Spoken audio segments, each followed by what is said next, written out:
Welcome to Underrated to Unstoppable.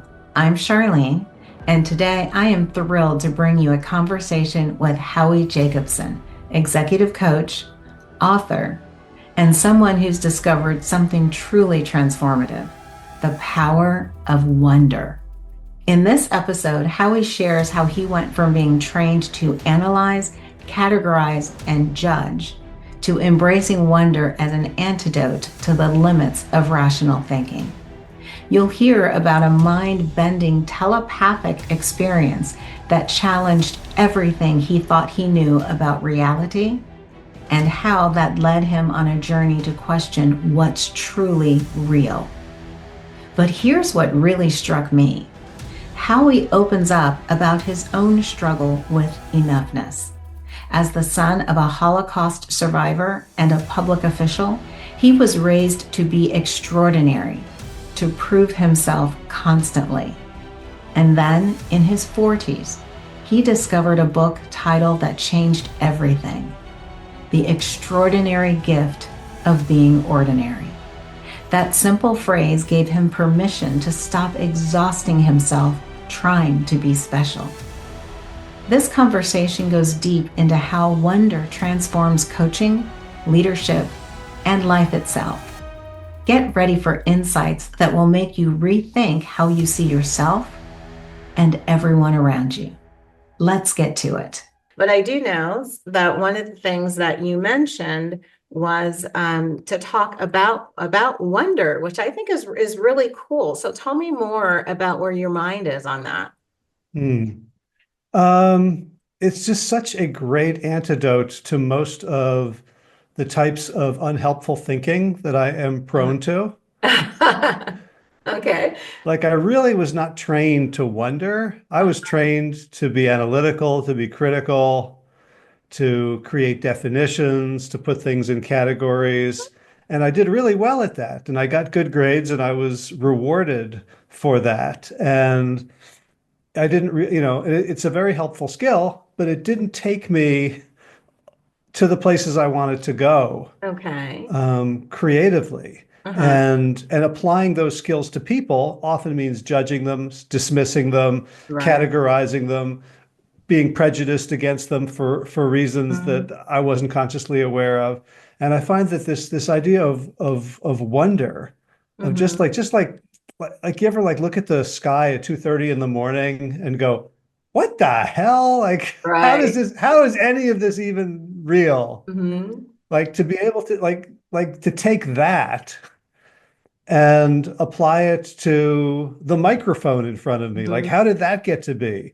To, getting to know you a little bit. Like your story is a story of like, holy cow, like I didn't see that coming. Right? And it's just such a joyful, innocent Uh-huh. way to look at the world. And when I put on my sort of my wonder glasses, then Mhm. everything inside of me starts changing and becomes, softer, more inclusive. Mhm. Just like Yeah. that's where my head's at around that. Yes. Okay. So you were taught to be analytical and, judgmental and all of these things, which is kind of a typical education, right? Um, but I have to say this because how many times you get to say this in the same sentence? I wonder how you got to wonder, right? So how Yeah. did you get from this point of a really structured way of thinking to just saying, I want to lean into wonder? Like, how does one get there?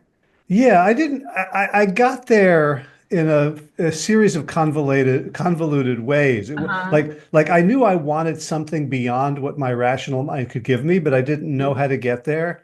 And so it was like um you get into a boat, like a canoe or something, and the canoe will take, it's a great thing. It's better than like drowning or swimming Right. in shark infested water. Like the Right. canoe will take you to a place, but once you get to the shore, it's useless. And Okay. so if you hold on to, so that's how I think about sort of rationality. Mhm. Um, so the first time that I became aware of the limits of rationality is after college. I was teaching at a private day school, prep school Mhm. for Ivy League and high achievers and all that. And I was told I had to teach world cultures. Mhm. And one of the world cultures I was teaching was China, and I didn't know anything about Asia. I'd been a European history major. I'd done Middle East and Europe, and I didn't know, like, it just seemed so weird and strange and Mhm. far away, and so I began kind of exploring it with students, and I said, okay, well, so we're going to explore like this inner world, like Mhm. the Chinese philosophy, Buddhism is much more about Right. sort of inner. And like I got them all to go, and we all left the school, and we just sat by a brook for an hour, and the instructions were don't do anything. And like a bunch of the kids really enjoyed it. I Mhm. kind of enjoyed it, but I was like half thinking like, am I going to get fired for this? Because I was like Right. a teaching intern. And the feedback that I got from students, and then when their Uh, parents found out, it was so bifurcated. Like some of them were just outraged. Like, Really. how can you waste our child's time like this? Mhm. And others were like, I so appreciate like what you've done. And I didn't know what I had done. I just like Right. told them to turn. And so like this idea that there was more to reality than I knew, than I could know externally through Okay. science, through rationality, that there was this inner dimension. That was the first time I was exposed to it. And then I'm like, okay, well that sounds right, but how do I get there? Right. And every step of the way, when I tried to to meditate or become more Mhm. attuned or spiritual or woo-woo in any way, like I was deeply Right. sort of embarrassed to ever think, you know, like when I was 24 or 25, I was running a youth program, and I would have interesting people come in, and one person was going to teach, um, forget what she was going to teach, but she was kind of out there. And she did this kinesiology thing with me, where she would Mhm. like muscle test my arm. And at Right. a certain point, she stopped vocalizing, and she was just sort of pushing up and down on my arm. And I'm like, I don't know what's happening. And then afterwards, she told me a whole bunch of things about myself that I had told her telepathically. Oh, Like, my. Okay. like she asked these questions, and Uh, and she asked them in her mind, to my mind, and then I responded either strong or weak, yes or no. And like I didn't have a place for that. So okay. I kind of like ignored it and forgot about it. And then other experiences, like people predicting things, like had a premonition that came Mhm. true.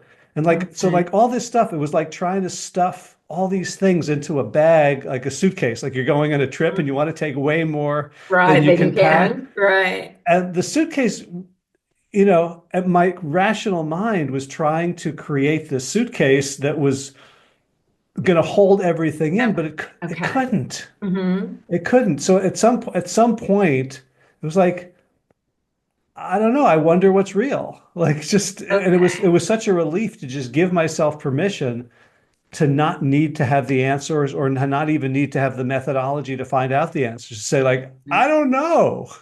Like the Okay. world is so big and wild and weird and wonderful, and not having to have the answers for the Mhm. like was just like such a relief. Right. Right. So that's I am trying to get there with you, right? Because Yeah. if I think about it, I guess I kind of wonder all the time about different things because I'm insanely curious, right? So, but then what does one do with all of this, with wonder, right? Yeah. So, Well, and how do you use that in the context of not just business, but just kind of I don't know. Do you use wonder in making a living? I mean, how is that infused into what you do? yeah. So as a coach, Uh-huh. it comes up all the time because, right, like I have this little voice in the back of my head Mhm. that wants to be smart. And even more than that, it wants you to know that I'm smart. Okay. Right? So if I'm coaching someone, I'll come up with solutions after solution after solution, advice after advice Mhm. after advice. And it used to be really hard. Like I had to discipline myself. Like my mouth would be a steel trap. Like, okay, don't give advice. We know how the ICM Right. wants you to do it. Keep asking, Right. reframe, offer Uh-huh. perspective. Hmm. And when I added wonder, like this person that I have pigeonholed in so many ways, because I Hmm. can't help it, right? Right. Like, okay, I know, I know what you look like. I know what you do for a Mhm. living. I know where you work. I know where you live. Okay, I know all about you, Right. right? I can, Uh-huh. and I used to be a marketer. So Okay. that was a occupational hazard of like, okay, Right. I've got your demographic. Yeah. Well, marketers solve problems that don't even exist, right? I mean, we kind of, to create an opportunity, we create a problem so we can solve it. Right. Yeah. Right. Yes. Yeah. So, So okay. that Yeah. as a coach, approach reminding myself that Mhm. Charlene is an infinitely complex being, Mhm. leading an infinitely complex life. And, just the fact that like we can tie our shoes and brush our teeth and communicate with these sounds that other people like, it's amazing. So when I approach a coaching call with you with this sense of wonder, it's almost like awe. It's like I can see divinity, Okay. right? I can see this. There's this, specialness that if you come to me with a problem that might be rather small, it might be like, how do I make an extra $30,000 this year? Very like Mhm. little and specific. Right. With wonder, I'm like, what's behind that? What's the Uh-huh. larger, because it's hard to get yourself excited to make $30,000. It's much easier to Right. get yourself excited to contribute to your family, Hmm. to escape from the burden of poverty, Right. to donate the money to a Mhm. worthy cause, to move your family to an, like Right. so just, you can call it curiosity. It's sort of, Mhm. like curiosity on steroids. Right. Um, like that comes up all the time, and people tell Mhm. me, and kind of, like, oh, you're a good listener. Oh, that was a Mhm. really interesting question. And I think it comes from not being procedural, but Okay. from the not knowing, because wonder means we're going to move into uncharted territory. Right. Right. Hang on one second. I just need to make sure my dog isn't chewing on something she's going to choke on. Oh, she's adorable. Thank you. Cosmo, what do you have? What do you have? Show me. Show mommy. What do you have? Let's see. Oh, yeah. Let's just take that away. Okay. Yeah. Okay. Oh my God. Yeah, that's Cosmopolitan and Amaretto are their names. Oh, wow. Yeah, yeah. Cosmo, yeah. Cosmopolitan as the drink. Yes, yes, and Gotcha. amaretto as like the drink. Yeah. Yeah. So, so how did you get into coaching? I got into coaching accidentally. I had just done a doctorate in health studies, and Uh-huh. I had done this. I was working with middle schoolers and Mhm. stress prevention, relaxation techniques, sort of mental health. And I had created such a beautiful program for them. Mhm. And I brought it to different schools and I taught them. And at the end of 6 weeks, I had everybody fill out forms. I had pre and post. And so I had like pretty good results, like, oh, wow. Mhm. And everything was great. And I was getting, on track to get my degree and graduate and all that. And then just out of curiosity, I like went back to the schools like a couple months later, and it was as if I had never been there. It was as if I had walked along the shore and the wave had completely removed any footprints. Oh my And gosh. I was like, oh, like I have no idea how to create lasting change. Mhm. As long as I'm there playing the fiddle, they're dancing. As soon as Right. and I was at that point that I met Peter Bregman, who had Okay. started a boutique Mhm. organization development coaching company, and he was explaining coaching to me. And every word he said was like, "Oh my God, this is the missing piece. This is what I Mhm. need. This is what I didn't understand. This is how you create a movement. This is how you Mhm. sustain change instead of me just coming, being the expert, doing it to them and Uh-huh. expecting that they were going to love it so much they'd keep doing it to themselves. Uh, Peter showed me and taught me how to coach. And Okay. that was such a great gift that, Wow. that's been my MO wherever I go. Right. I Ever think since. like a coach. Wow. And who do you primarily coach? Do you have kind of a an ideal Yeah. target? Yeah, I love to work with two groups. One is those who are startup founders who are now having to become leaders and having to create teams of leaders. Okay.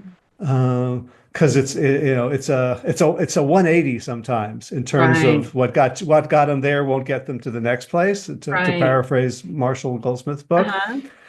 And the other is just shy of C-suite, Mm-hmm. who are leaders of their divisions, and they Uh-huh. need to expand their capability, expand their influence, expand their capacity to lead in more difficult, more challenging, Right. more fraught environments, Mm-hmm. while maintaining, because a lot of these folks have like really wonderful, almost family relationships with their division, with Right. sales, with marketing, with legal, Mhm. and often it can to achieve that family feeling, it's almost like us against them, Oh, okay. right? That's okay. And so, like, how do you move to this higher level of leadership without feeling you're betraying your tribe, Oh, yeah. you know, and that there is no enemy, there is no Mhm. them, Right. right? So it calls for kind of an expansion Hmm. of mindset and heart a little bit, and I love working with those folks because they're so driven. Hmm. They tend to be so concerned for other people's welfare. Right. Um, and it's a real delight to see them grow. Yeah, it's interesting in the way that you describe it because I find a lot with that leader that's just below the C-suite, or they are just below the CEO, maybe they're a division leader, is that you wrestle with now now that you're in the C-suite, even if you're still a division leader, you're in the C-suite, you're now an enterprise leader, right? As well as so I call it kind of a horizontal leader as well as Mm. a vertical leader, right? And so, I often then will run into people who are stuck trying to figure out where their allegiance is supposed to be, right? And I guess that's that us and them that you were talking about. Yeah, yeah. Yeah. And so going back to wonder, um, because I know you use the thought and the feeling of wonder in your coaching, do you infuse that curiosity into the leaders that you work with?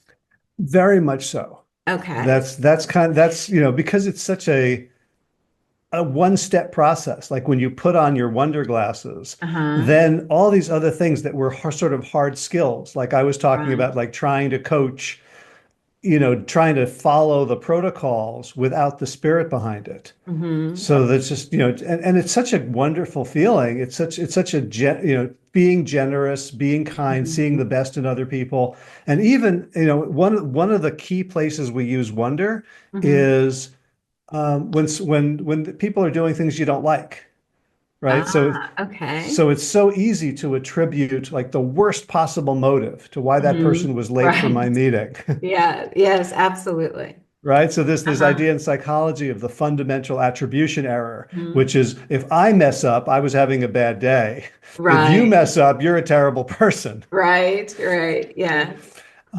So a lot of my coaching is actually Mhm. modeling the kind of coaching that I want them to do Ah, with their okay. people. And so Uh-huh.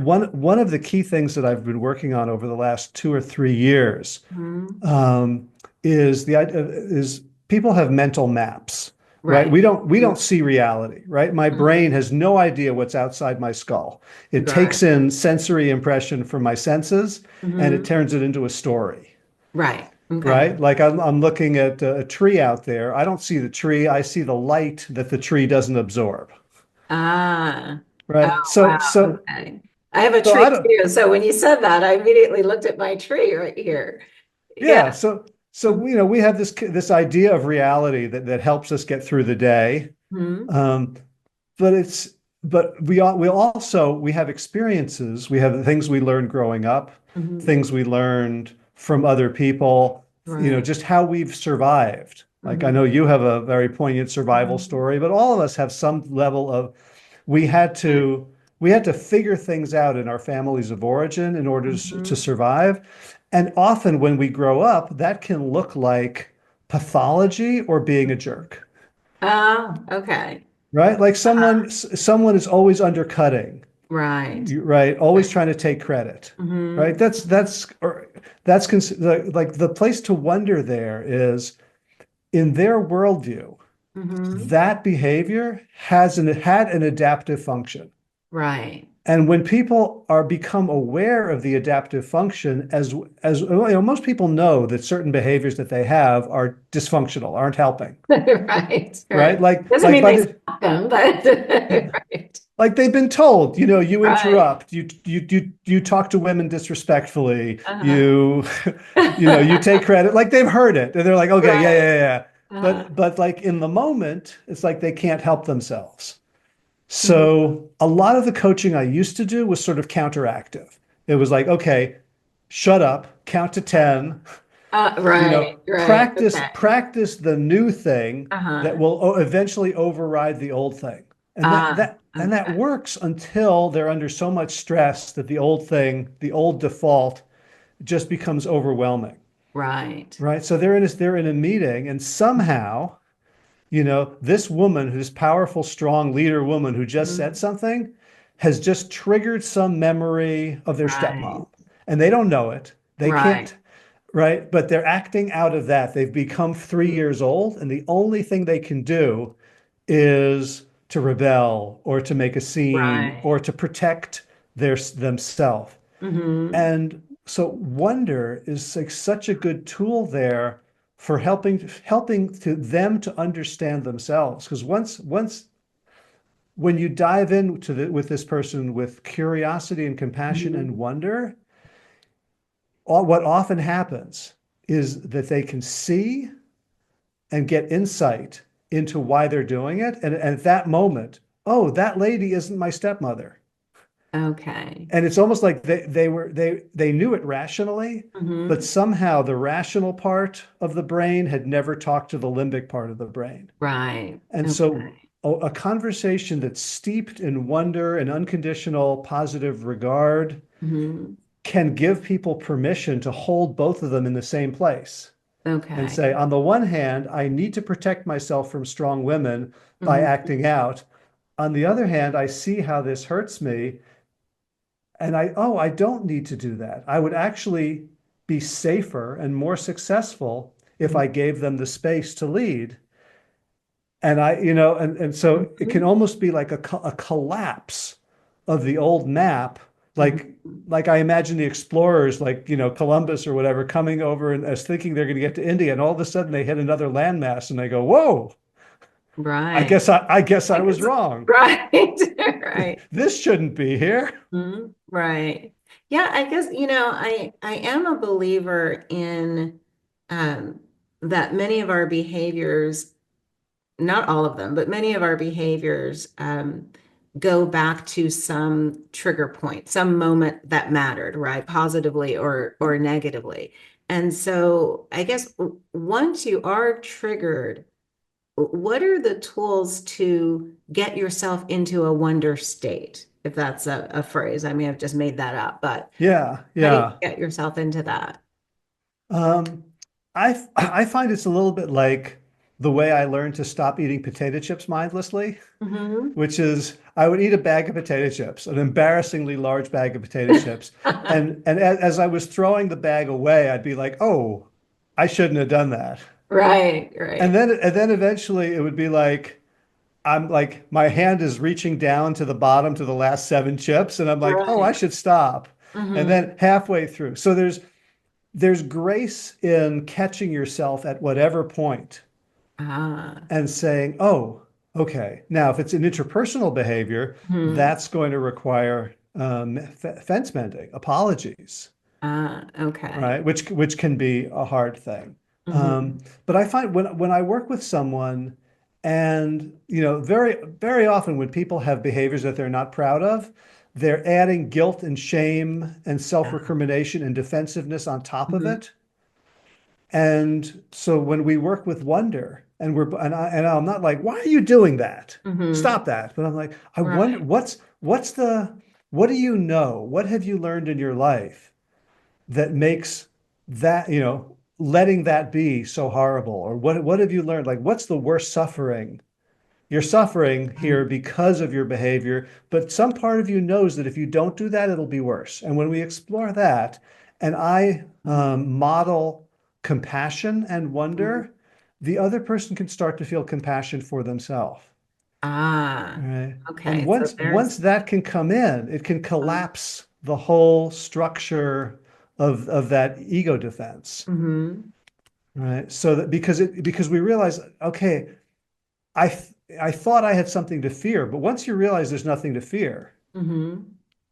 right, it becomes very easy to move forward. Right, right. So you give people a way to kind of just let that go.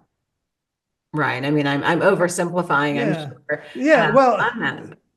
I Yeah, mean, yeah, it's that simple and quite complicated. right, right. So what's one tip if and talk about oversimplification, but what's one tip if I wanted to say, I want more wonder in my life, right? Mhm. Is that what's one thing that you would say to me to be able to do that? Because I'm really drawn to Yeah. this concept. Yeah, it's a great question. I mean, I think it might be different for everyone, but one I can think Mhm. of is like, where is there already wonder in your life? What already inspires like positive awe? Oh, okay. Well, Right. I'm in awe of I'm in awe of my clients when they have an aha, like they have a breakthrough, Uh-huh. that Yeah. I'm in awe of that. I'm in awe of my dogs, actually. I was going to say your dogs are amazing. Yeah, yeah, I am in awe of um what they are beyond these just four-legged creatures, and How yeah. so? Say a little bit more about that. Well, the unconditional love, right? The vulnerability that they just live with every day. If you hurt their feelings, you know it. I mean, they tell you, they show you, tell you when they want love. They tell you when they want to be fed. Amaretto, when she's tired of me working, she will stand in the archway there and she will bark at me and she will not stop barking until I leave my computer, right? And I'll tell her we have this thing. I say, show me what you want.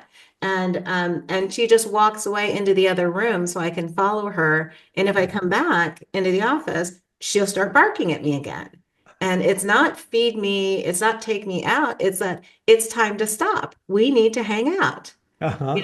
And I mean, and she's a creature. A lot of people would just say, "Oh, she's just a dog," and then I have little Cosmopolitan over here who has a completely different personality, and it's like, how did all that happen?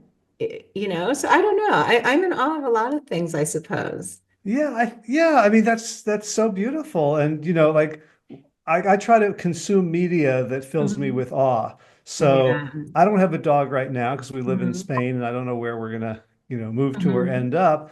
But I watch all these videos of like dogs pushing buttons. You know what I'm talking Yes. about? Yeah. Oh, of course. Of course. Right. Like, okay, that's amazing. Like they Right. are sentient. They Hmm. just don't have, mouths and vocal cords like we do. Right. But that doesn't mean that they can't think and communicate and Right. and have these deep emotional lives Mhm. beyond, which we tend not to see. Right. And, like if you looked at everybody in the world like you looked at your dogs, Oh my gosh. Right. Yeah, right? So it's I would like, never be disappointed, right? They never disappoint me. I mean, sometimes they bring in something from outside that I wish they didn't, but even then I uh, wonder, it's like there's a whole acre back there. Why did you pick up that one thing, right? Why that branch, right? Why yeah. why that pile of deer poop? You know? You know? So okay, so I get it. So it's like kind of like living in awe, right? Like what can you be in awe of? Yeah. So Right. I listened to I read a book years ago and I've just been listening to it again. It's called The Untethered Soul. Oh, by yes. Michael Singer. Yes. Yes. Or no, the new one's called Living Untethered. So Oh, I was okay. listening to I that don't one. know It's that one. essentially the same book, but different, Hmm. stories. Hmm. And he talks about like how everything came to be. And he explains Hmm. it like a scientist in terms of the creation of the universe, like how there are suns that give Hmm. off certain, how suns are formed and that they give Hmm. off a certain number of elements, like up to 10 or something, number Hmm. number 22. And then to create all the rest of the elements, you need like Hmm. supernovas and red Right. dwarfs and all that. It's very scientific. It's like the sort of thing Hmm. you'd read in an astronomy textbook. And then he says, like, look around, everything in your world, from you to your Hmm. desk to the trees to other people, everything you see, everything you can touch and look at was created Hmm. billions of years ago by the universe. Right. Like that helps me, Uh-huh. like, here's a post-it note on my desk. Well, if I trace this post-it note, I can trace it back to like the birth of a star. Right. Okay, that's pretty crazy. Right. Yeah. But you're right. You're absolutely right. Now, why are you in Spain? Our kids moved here, our adult Oh, children, uh-huh. and we decided to follow them, have a little adventure. Oh, that's great. Now, how did they feel about that? They were asking us to, Oh, okay. Okay. uh, although Oh, they that's have since moved to Portugal, so I don't know. I love Portugal. I love Portugal. It's one of my favorite places. Where are you in Spain? We're in a little beach town south of Barcelona. Oh, that sounds lovely. I am so jealous. I am It's so very jealous. nice. Yeah. Although I'm jealous for an acre that has trees and sticks and dog poop because Oh, there's not a lot of greenery here. right. That's true. That's So, true. So okay, so we both have our benefits, right? Of where we are. Now, before I ask you our ending question, I see a book back there that I think I want you to talk about. You oh, can change, I can't see the whole thing. yeah. You can change other people. Okay. Okay. Is Yeah. that what you're reading now? Or Well, that's what I wrote. oh, That's why you it's wrote. Okay. I was that's gonna why say I it's didn't see your name on it. oh yeah, Where is it? uh, Oh, okay, there it is. it's I was gonna say, I thought so. Yeah. yeah, Peter Bregman and I wrote it together. Okay. I have Well, to say, I'll make sure my husband won't read it. Right. I yeah, don't want him trying well, to change me. that's precisely the problem with the title. Right. So Uh-huh. I now tell people I'm embarrassed by the title. It would have been better if it would called, you know, help others be their best. Oh, okay. But that's Which yeah, that doesn't have as much sizzle though. no, but you would buy that book for your husband. Yes, yes. I would buy that book for me, your book for me. I Yeah. wouldn't buy your book for him. Yeah, I just realized that like I wouldn't want to be like walk down the aisle, the center aisle of an airplane carrying that book. People would be like, "What Right. a." But clearly there are compelling reasons to buy the book. Well, it's a lot about what we've been talking about is how Okay. to, how to. We basically wrote it to help sort of democratize coaching. So Okay. to turn it into a process and a series of principles whereby Mhm. people could help other people around them who are struggling. Right, right. Right. So Yeah. so Okay. that you're not creating resistance. So I have to confess because I have your book, but I haven't read it. So I better read your book now. Okay. Right? I was thinking, that book looks familiar. So, Yeah. oh, I great. like it. I think it's a good book. Yeah. Well, I hope so. I hope so. I hope so. That. So how's that? And I have totally abused our time together. I am so sorry. I try not to take advantage of people's time, but thank you that you've given me so much of it. But I do have to ask you, our enduring question, which is always tell us about, or maybe always, because you've done so much and you discovered this idea of wonder so early. Maybe you've always felt like you were enough. I still struggle with that. Really? There are still, mental spasms in which I'm out there proving myself to people that I don't care about even. Right, right. And Right? so Why so? Tell us. Sorry, I keep playing with my microphone here, but tell me more about that. Where does that come from, you think? Um, I've been doing a lot of work, so it's not endemic, and I'm aware of Mhm. it a lot. But this, and the impulse, I have it under control a lot of the time. Uh-huh. But I just before we talked, I went to we have a little local mini mart, and I went to buy a Hmm. couple of ingredients for dinner, and the produce section has everything's loose and it's got a little scale, and you've got to Hmm. put things on the scale and punch the number of the item, and then you get the sticker. Hmm. And I had never done that before. Uh-huh. Like all the supermarkets in North Carolina where I lived, you just bring all your produce and they have a scale at the checkout. Hmm. So I keep forgetting. And the guy and the guy knows me by now. And so like this evening I got two bell peppers, Mhm. and I got a banana, and I got the stickers on both of them, and I came there and I like, check me out, like I'm so proud. And it was funny and playful, but there's Mhm. also like, I want this guy who works as a checkout clerk at Caprabo in Right. La Plana to think well of me, Hmm. to be impressed with. Um, yeah, I mean, I think a lot of it was, so my mother was a Holocaust survivor. Okay. Okay. She Hmm. very much saw me as, a living answer to Hmm. fascism, to Right. Nazism. Hmm. Like I had to do great things with my life. Uh, my father was a public official. He was in the Hmm. news all the time, locally and, Right. statewide. And it was drilled into me that if I do anything to embarrass him, his Right. his political Hmm. opponents will use it. So I think I was raised to be sort of hyper vigilant Right. about how I was coming across. Hmm.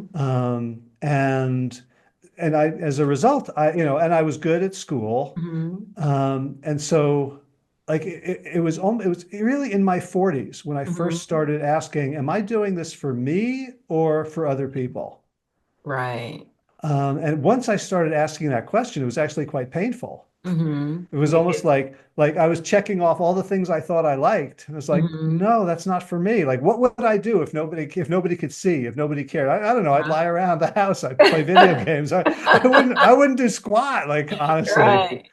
And so I kind of had to grow myself up Uh-huh. again with like, when wonder was the key tool here. Like, who am Right. I? What Ah. floats my boat? Uh-huh. And I think like the enoughness, Hmm. um, has been pretty recent. Hmm. I read it. I was on Amazon, and they send me, recommended next books, and Right. and God bless them, they sent me a book title called The Extraordinary Gift of Being Ordinary, Ah.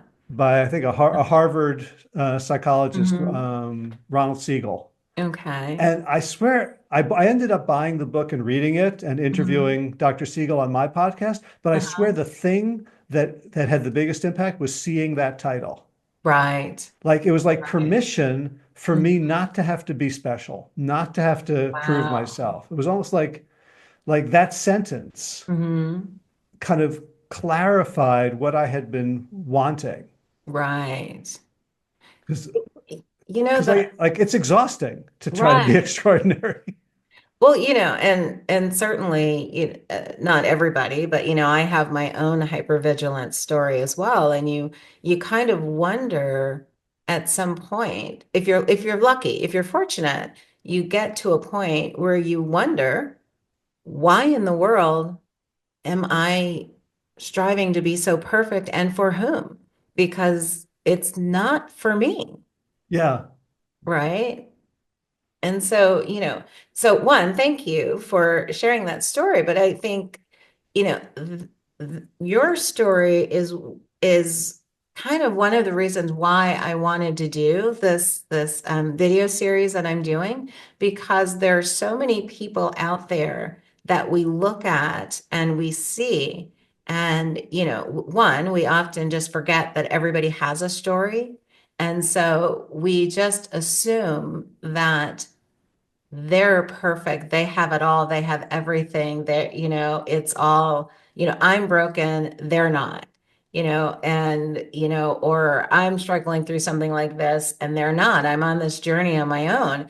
And then to hear from someone like you who's so accomplished and who has done so many things to say that, that you struggled with enoughness as well, I think is really powerful, right? Because we all think that we're in this alone, Yeah. Yeah. right? Yeah. And I guess, we all mask up in some way, right? And I think for you, that's an incredible amount of pressure that you grew up with because so you started that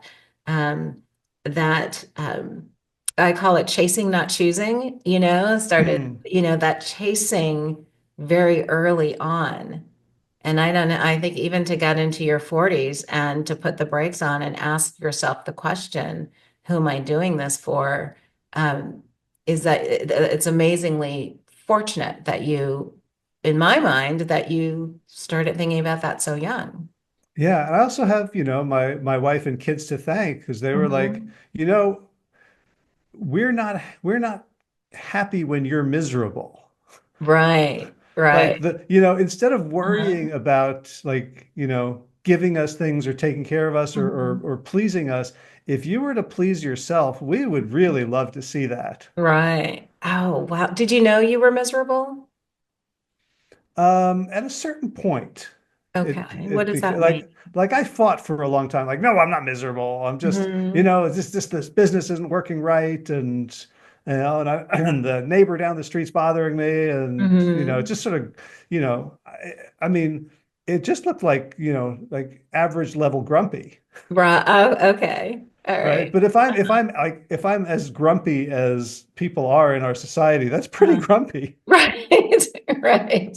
Right. Right. One of the things I was really struck by when I joined, our organization, 100 Mhm. Coaches, and I would go travel and meet people. It's like these people are so damn positive. It's like it was almost like, do I trust this? Is this? It's Right. kind of irritating. Uh-huh. Like they'd read each other's like posts on LinkedIn and say, "What a great idea! What a great thought!" Like Right. nobody's sniping at each other. What's wrong with Right. these? What's going on here? Right. It took me a while to trust that, that Right. there's a group of people out here who are relentlessly positive and generative and generous with each other. Right. Right. And I think that, I used to think that there were just people who were miserable and then there were just people who were positive. And if you're miserable, you really don't like those positive people. And I always thought some people are just naturally positive. I'm naturally optimistic, but it's not really that it's natural. It's that you make a choice to be that way and you stay committed to that choice. Yeah, it's for me, once I saw that there was a choice, it became a question of, am I going to put my hand on the hot stove today or not? Right. Right? Like I Oh, still have what the a great impulse, visual. Yeah. right? But I just know that it hurts. Hmm. Right? I've like sometimes remapping happens all at once, and sometimes remapping happens centimeter by square centimeter. Right. And okay, you know what? This makes me happier. Then I get to the question of, well, do I deserve to be happier? And what if I'm happier and there's somebody else in the world who's not happy? Like all Right. right, Yeah. It the doesn't work that way, excavation, but the I know I excavation. understand. Right. It hasn't stopped. Like I haven't hit bottom and go, oh, fixed. Right. I don't know that we ever do, right? Get to that point, but we can always be better, right? I can always feel better today than I did yesterday. And Yeah. I can even feel more better tomorrow, even better tomorrow than I do today, if I make a choice to do so. Right. Yeah. Yeah, Yeah. because of course, you know me, I'm all about it's choice, not chance that changes your life. So you have to make those choices. So, well, Howie, thank you so much for coming on. This has really been great.